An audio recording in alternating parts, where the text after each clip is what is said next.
The captain versus the coach. St. John's has replaced UCLA in the CBS Sports Classic. In CATlanta, Mark Pope is set to take on Rick Pitino, a game we've wanted for months and months now, and we're going to get it.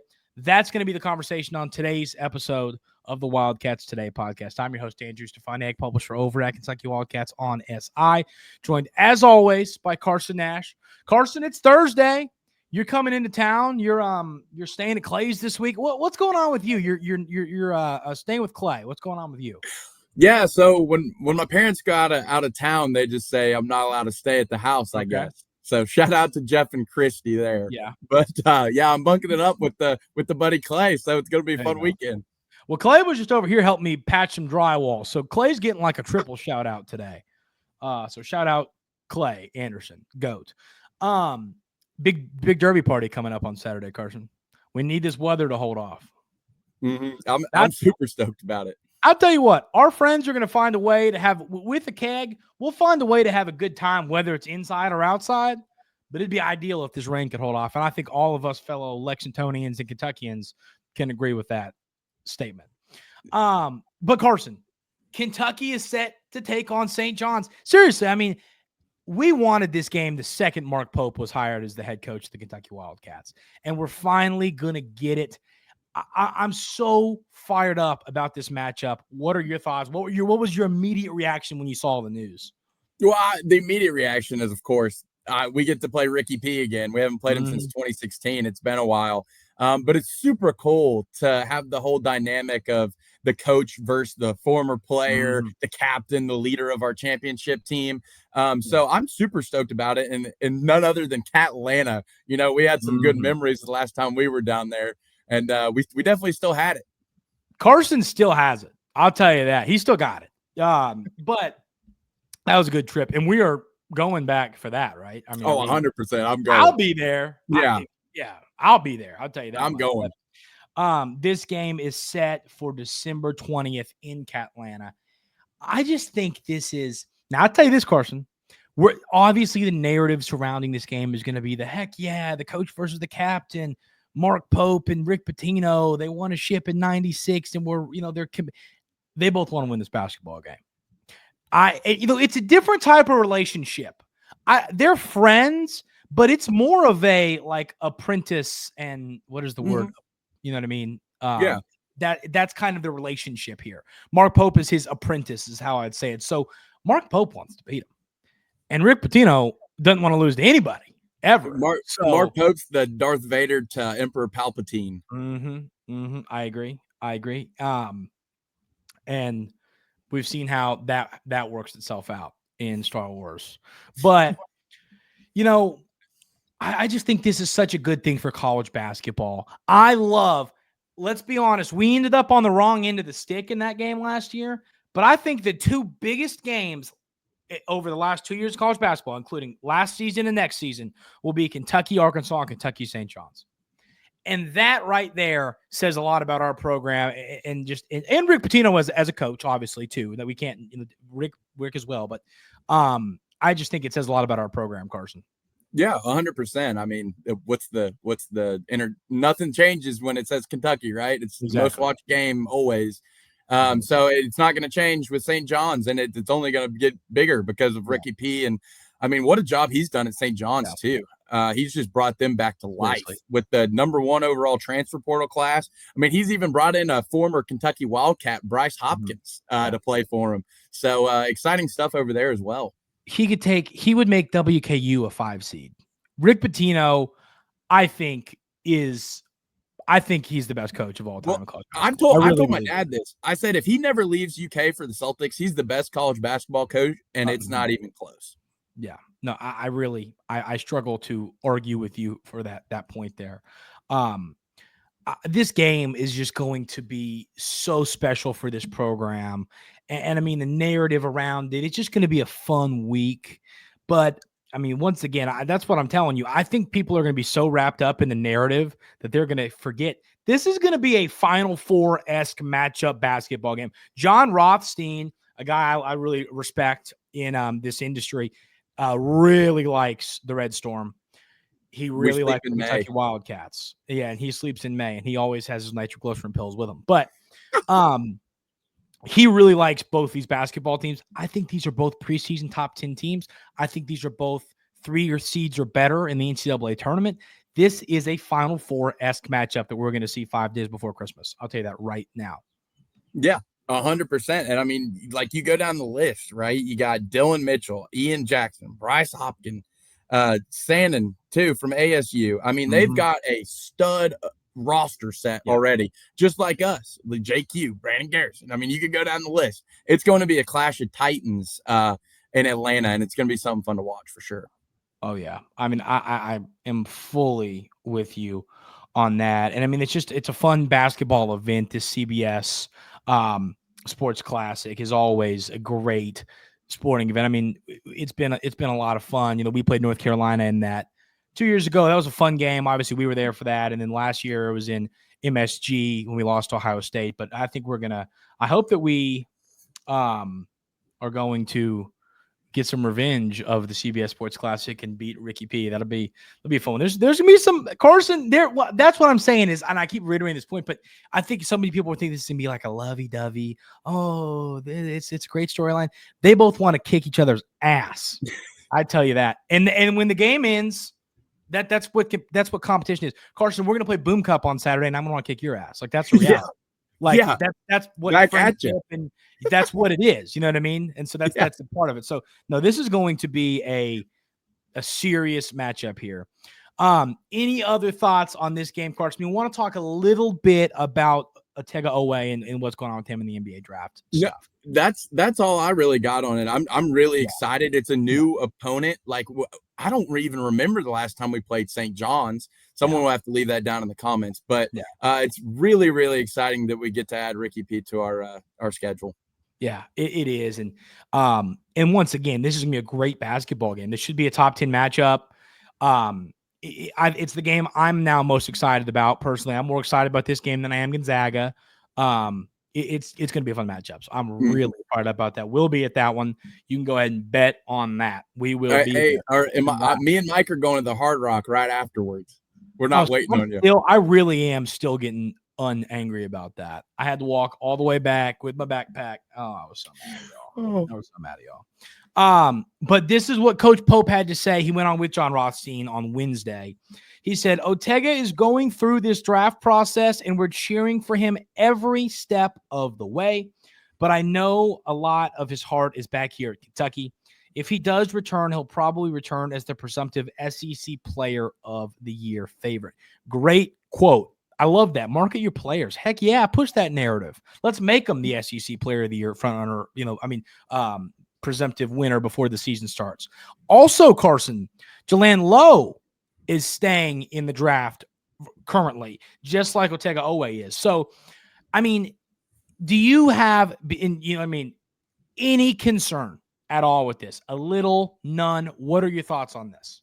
For Lowe, I would say 0% chance he goes pro. Lowe's going to be our starting point guard next season. I'm not concerned at all. With Otego, I'd probably give it a 5% chance that he goes to the NBA. Yeah. I think he's coming back as well. So I'm not really too concerned. Like with that quote, you heard Pope say most of his heart's here back at UK. Yeah. So clearly, most people choose to go where their heart tells them to go. The way I look at this with what Coach Pope said and with Otego, Lowe will be at Kentucky next year. I have no concerns. I'll be honest with you, Carson. I have no concerns about Otego either. And the reason I say that, it's smart. It's smart to say you have 5%, so people can't bust us if he does end up going to the show. But the way I look at Otego is, I mean, I've seen these mock drafts or the what's it called? The best availables, the hot boards, all top that. 100. He's barely in. He's in the mid 80s. I've seen him at 86. I mean, you know what I mean? He's 25 picks outside of being drafted. And I don't think I believe I saw a quote at one point that said he's only interested in going to the league if he's going to be a first-round pick. And there's no way in hell that he's going to be a first-round pick. That's just the reality. He's just not going to be. I mean, is there a chance that if he stayed in the draft, he goes with the last 5 picks? Maybe. But he's not going to take that chance when he can come back to Kentucky and make darn near over $3 million in NIL money. and all that. I mean, I and be the back front in runner Kentucky. for SEC POY Exactly. and maybe even National Player of the Year. Like, you have an opportunity to do something great here at the University of Kentucky if Otego does choose to come back. If he, and I mean, here's the deal. Otego was a good defender. He's got a little room to improve. You can always get better at anything in every step of life, always. But if he gets a little bit better at defense and gets a little more consistent shooting the three, if he can go out there on 3 attempts a game and shoot 37, 38% from three, averaging 18, 17 plus, whatever plus points, he can be, I think he will be that like 25 to 40 range in pick in the NBA draft, late first, early second. He has that in him, but I don't think that's right now. I'll be honest with you, and I hate to say this, I mean, it's a kid's future and his dreams and stuff, but it makes 0 sense to go pro right now. You come back, you make your $3 million in NIL money, potentially more if you're great. You get the endorsements and the commercials and all that. And then, you pump and chop and all that. That you want for the rest of your life. Yeah. And then, I mean, that's what I'm saying. I just think that it makes no sense for him to go pro, Carson. Right now. I think next year he should. Yeah, I completely agree with you. And, we talked about Rothstein earlier. Pope was on his show yesterday, and that's where his quote was from. But I think that I lost my train of thought there for a second. But what I was going to say was Otego needs to work on his dribbling, like shot off the dribble.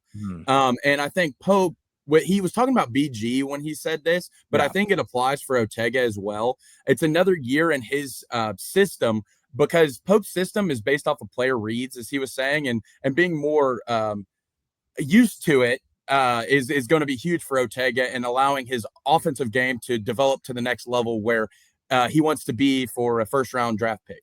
Yeah, no, I completely agree. I think that his best basketball is still ahead of him. And I do. Mark Pope's system is one that I think players are best served by playing multiple seasons in. I do believe that.